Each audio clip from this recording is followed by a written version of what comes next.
कल के video lecture में हमने देखा था कि नॉइस को कैसे हैंडल करते हैं और बिनिंग की हमने एक एग्जांपल सॉल्व की थी। अब हम देखते हैं कि ए प्रियोरी एल्गोरिदम डाटा माइनिंग के अंदर क्या होता है। ठीक है, ए प्रियोरी एल्गोरिदम क्या होता है, जिसमें हम कैंडिडेट को जनरेट करते हैं। ये एक candidate generation and test approach है। ठीक है, इसको कैसे हम सॉल्व करते हैं, इसका क्या मेथड है, हमारे पास क्या स्टेप होते हैं। सबसे पहले हम क्या करते हैं, स्कैन करते हैं डाटाबेस को। अपने डाटाबेस को स्कैन करते हैं। क्यों स्कैन करते हैं? ताकि हमें फ्रीक्वेंट आइटम्स मिल सकें। ठीक है, फ्रीक्वेंट आइटम्स को गेट करने के लिए हम अपने डाटाबेस को स्कैन कर लेते हैं। ठीक है, सबसे पहले आपने डाटाबेस को स्कैन करना है। सेकेंड स्टेप में आपने जनरेट कर लेनी है K+1 कैंडिडेट्स जनरेट कर लेने हैं के आइटम से। आपको के आइटम्स गिवन होंगे और आपने उनमें से K+1 आइटम्स जनरेट कर लेने हैं।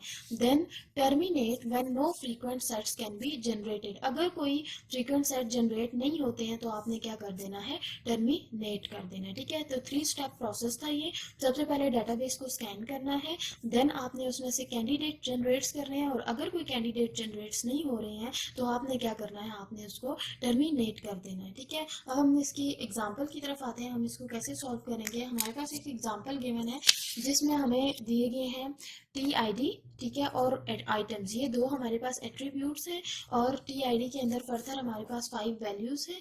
ठीक है, और हमें दिया हुआ है यहाँ पे कि फ्रीक्वेंट आइटम सेट जो है वो आपके पास क्या है,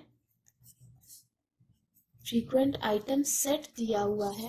वो क्या दिया हुआ है हमें, फ्रीक्वेंट आइटम सेट आपके पास उन्होंने क्या है कि I1 है, I2 है और I5 है। ठीक है, तो इस फ्रीक्वेंट आइटम सेट के अकॉर्डिंग हमने इसको सॉल्व करना है। ठीक है, अब सबसे पहले कैंडिडेट जनरेशन था ना, हम एक कैंडिडेट जनरेट करेंगे, दैट इज C1। ठीक है, अब C1 एक कैंडिडेट हमने जनरेट करना है तो हमारे पास क्या है, फ्रीक्वेंट आइटम सेट क्या थे, ये देखिए हमारे पास थे I1, I2 और I5। हम यहाँ पे लिख लेंगे हमारे पास क्या थे, I1 था, I2 था और I5 था। ठीक है, अब हम इसको देखते हैं टेबल से कि I1 कितनी दफ़ा अपीयर हुआ है। ठीक है, और यहाँ पे सॉरी हमारे पास मिनिमम सपोर्ट जो है वो क्या हमें गिवन होती है, मिनिमम सपोर्ट भी वो है, हम कह देते हैं 2 है हमारे पास। ठीक है, अब हम क्या कहते हैं कि I1 कितनी बार अपीयर हुआ है। यहाँ पे देखें I1 एक दफ़ा, फिर I1 दो दफ़ा, 3 दफ़ा और 4 दफ़ा। तो I1 कितनी बार अपीयर हुआ है, 4 टाइम। इसी तरह I2 को हम देखते हैं, I2 कितनी बार अपीयर हुआ है, 1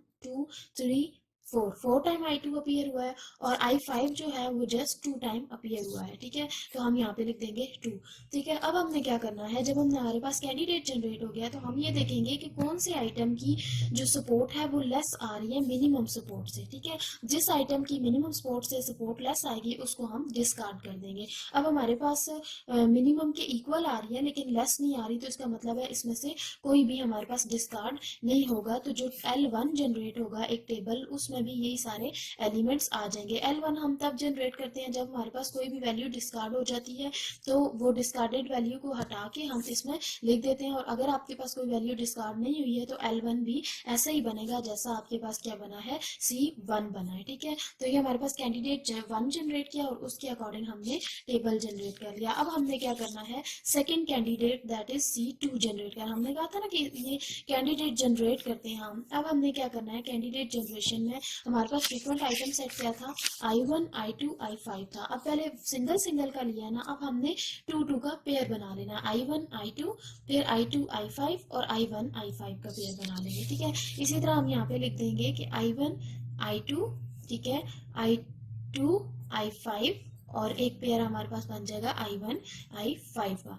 अब हम इन दोनों की सपोर्ट देखेंगे कि हमारे पास कितनी है, कितनी बार ये इसमें अपीयर हुए हैं, इकट्ठे अपीयर हुए हैं। I1 I2 1 time, 2 time, 3 time. तो I1 I2 कितनी दफा आया, 3 टाइम आया। I5 कितनी दफा आया, 2 टाइम। और I1 और I5 कितनी टाइम आया, I1 और I5 ये कितनी दफा आया है हमारे पास, 2 टाइम आया है। ठीक है, तो ये देखें I2 और I5 तो 2 ही टाइम आया था ना, दोनों हमने इकट्ठे देखने हैं कि हमारे पास कितनी दफा आया था। ठीक है, अब हमने इससे टेबल को जनरेट कर लेना है। टेबल भी अब देखें, पहले हमारे पास कोई डिस्कार्ड होगा आइटम नहीं, क्योंकि मिनिमम सपोर्ट के इक्वल है। तो हमारे पास यही अगेन जो हम L1 जनरेट करेंगे उसमें भी सेम हम यही दे देंगे। ठीक है, यानी हमारे पास उसमें कोई चेंजिंग नहीं आएगी L2 में। ठीक है, ये हमारे पास क्या है, L 2 है और इसकी भी सपोर्ट यही है। अब हमने यहाँ पे क्या कर लिया, कैंडिडेट जनरेट कर लिया। कैंडिडेट जनरेशन के बाद हम क्या करते हैं, हम कैंडिडेट जनरेशन के बाद इसमें से एसोसिएशन रूल्स निकाल लेते हैं। ठीक है, अब एसोसिएशन रूल्स कैसे निकालेंगे, देखें तो हमारे पास क्या था, ये था ना। ठीक है, तो इसी से हम एसोसिएशन रूल्स निकालते हैं, I1 I2 I5, और ये जो डबल डबल का पेयर है हम उससे रूल्स निकालेंगे। यानी हम देखते हैं, पहले हम इनको ना ऐसे लिख लेते हैं, हमारे पास 6 पेयर्स है ना। ठीक है, 6 है हमारे पास, तो हमारे पास क्या होगा, सबसे पहले हम अगर कहते हैं कि मेरे पास है आई, सेकेंड 2 वालों को लिख लेते हैं पहले, I1 I2 पहला रूल। सेकेंड हमारे पास आता है I1 I5 था।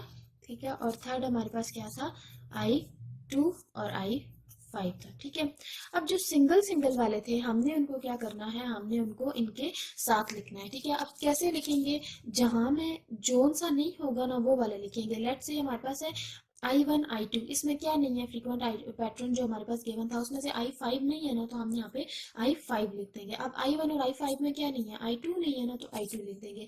I2 I5 में क्या नहीं है, I1 नहीं है, तो हमने यहाँ पे I1 लिख दिया। ये हमने क्या जनरेट कर लिए, एसोसिएशन रूल्स जनरेट कर लिए। ठीक है, पहले हम इनको कह देते हैं ये A है और ये B है। अब हमने पहले तो जो है पेयर का सिंगल पे चेक किया था, अब हमने सिंगल को का पेयर पे चेक करना है। यानी फोर्थ रूल हमारे पास क्या हो जाएगा, I5, और I5 को हमने पेयर पे चेक करना है, that is I1 and I2। यानी ये जो 3 लिखे आप उनको ऑपोजिट कर दें। ठीक है, अब हमारे पास क्या है, I2 था, I2 को मैं किस पे चेक कर रही हूँ, I1 पे, और I5 पे चेक कर रही हूँ। देन हमारे पास क्या था, I2 था और I1 था। ठीक है, और I1 को मैं किस पे चेक कर रही हूँ, क्योंकि सिंगल सिंगल को पेयर पे चेक करना है ना, तो I1 को मैं चेक कर रही हूँ I2 पे और I5 पे चेक कर रही हूँ। ठीक है, अब ये मेरे पास क्या हो गए, रूल्स जनरेट हो गए। जब हम रूल्स को जनरेट कर लेते हैं तो फिर हमने एंड पे क्या करना होता है, हमने कॉन्फिडेंस निकालना है। ठीक है, कॉन्फिडेंस हम कैसे निकालेंगे, हमने कॉन्फिडेंस निकालने के लिए हमारे पास एक फॉर्मूला होता है।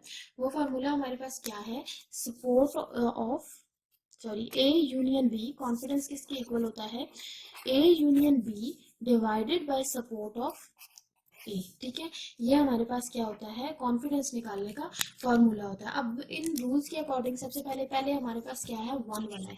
1 वाला क्या है, देखिए 1 वाला हमारे पास ये है, I1 I2 और I5। I1 हमारे पास, I1 और I2 क्या है, ये A है, और I5 क्या है, B है। A यूनियन B है ना, यानी A और B जहाँ पे इकट्ठे अपीयर होंगे। ठीक है, I1 I2 I5 कितनी दफा अपीयर हो रहा है, तो टेबल में देखें I1 I2 I5 इकट्ठा, I1 I2 I5 यहाँ पे एक दफा अपीयर हुआ है, यहाँ पे इकट्ठा नहीं आया, यहाँ पे भी नहीं है, यहाँ पे भी नहीं है, और यहाँ पे है I1 I2 I5, ये इकट्ठे अपीयर हुए हैं। तो यानी इनकी हमारे पास अब ये कितनी बार अपीयर हुए हैं, 2 टाइम अपीयर हुए हैं, तो हम क्या कहते हैं, 2 डिवाइडेड बाय। अब सपोर्ट ऑफ A क्या है, A हमारे पास क्या था, I1 और I2 था। अब हम देखते हैं कि A जो है I1 I2 इकट्ठा कितनी दफा अपीयर हुआ है। हमने यहाँ पे टेबल में भी लिखा था कि I1 I2 कितनी बार अपीयर हुआ है, 3 टाइम अपीयर हुआ है, तो हम यहाँ पे क्या लिख देंगे, 2 डिवाइडेड बाय 3 लिख देंगे। ठीक है, 2 डिवाइडेड बाय 3 जो होगा वो हमारे पास ऑलमोस्ट इसको डिवाइड करके ये 15% आता है। हमने परसेंटेज निकालनी है तो 15% आता है। ठीक है,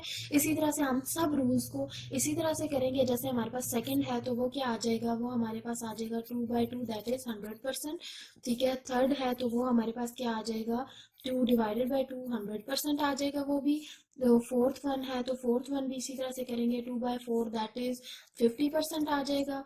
5/1 वाले हमारे पास क्या आ जाएगा, वो भी हमारे पास आएगा 2 डिवाइडेड बाई 4 ही आएगा, दैट इज 50%। ठीक है, और देन हमारे पास 6 है, 2 डिवाइडेड बाई 2 100%। ये जो मैंने निकाला है ये फर्स्ट भी मैंने आपको बता दिया था, बाकी सारे भी इसी तरह से निकालने हैं कि सबसे पहले आपने A यूनियन B की सपोर्ट देखनी है, वो जितनी दफा आया हुआ है वो देखना है, वो लिखना है, divided by support of A। ठीक है, वो लिखनी है, और उसको डिवाइड करके जो भी आपके पास परसेंटेज आएगी वो आपने लिखनी है। अब देखिए हमारे पास था 20% था, यानी 2 क्या था, मिनिमम स्कोर 20% निकाले तो 20% आता है। ठीक है, तो अब हमारे पास क्या है कि हमारे पास कौन से रूल्स जो 20% से लेस होंगे वो रूल्स हमारे पास इग्नोर हो जाएंगे, और बाकी सारे जो होंगे वो हम रख लेंगे।